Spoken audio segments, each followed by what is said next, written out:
नमस्कार, मैं हूँ लीला। स्वागत है आपका हमारे चैनल में। सभी तीर्थों में प्रयागराज को सबसे बड़ा तीर्थ माना गया है। ऐसे में 12 वर्ष बाद प्रयागराज में महाकुंभ का आयोजन हो रहा है, जहां दूर दूर से लोग महाकुंभ स्नान करने आएंगे।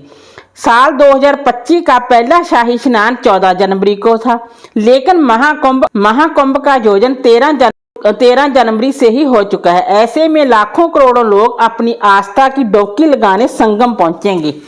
महाकुंभ 26 फरवरी को अपने अंतिम शाही स्नान के साथ खत्म होगा। ऐसे में लोगों को ये जानना बेहद जरूरी है कि उन्हें स्नान के बाद कहां-कहां के मंदिरों के दर्शन करने बेहद अनिवार्य है, वरना उनकी तीर्थ यात्रा अधूरी मानी जाएगी।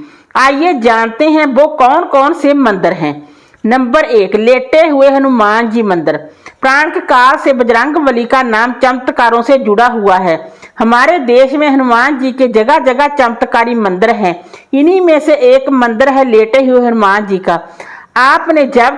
आपने अब तक देश के कोने कोने में हनुमान जी की प्रतिमा खड़ी ही पाई होगी, पर ये इकलौता मंदिर है जहां हनुमान जी लेटे हुए हैं। इस प्रतिमा की लंबाई करीब 20 फीट बताई जाती है।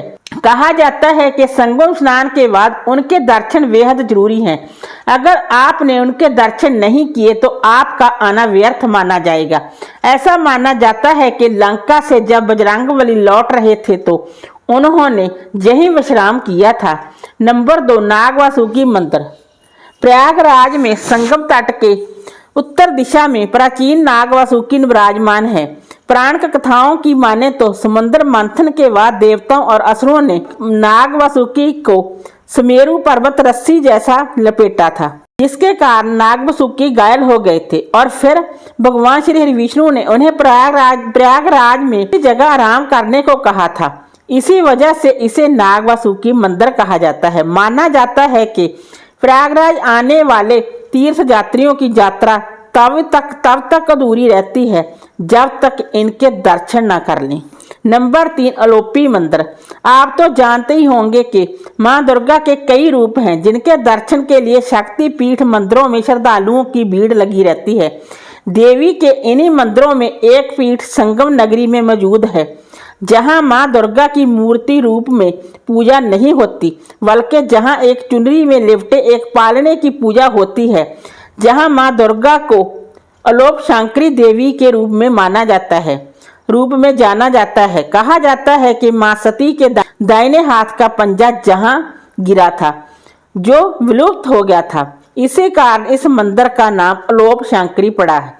स्नान के बाद जहां जरूर जाना चाहिए। अक्षयवट मंदिर। प्रयागराज में ही एक काफी पुराना अक्षयवट बरगद का पेड़ मौजूद है, जिसे देखने दूर दराज से लोग आते हैं। महाकुंभ आए श्रद्धालुओं को इस जगह जरूर जाना चाहिए। प्राणों की माने तो प्रलय के समय जब पूरी पृथ्वी डूब जाती है तो वट का वृक्ष बच जाता है, वही अक्षयवट कहलाता है।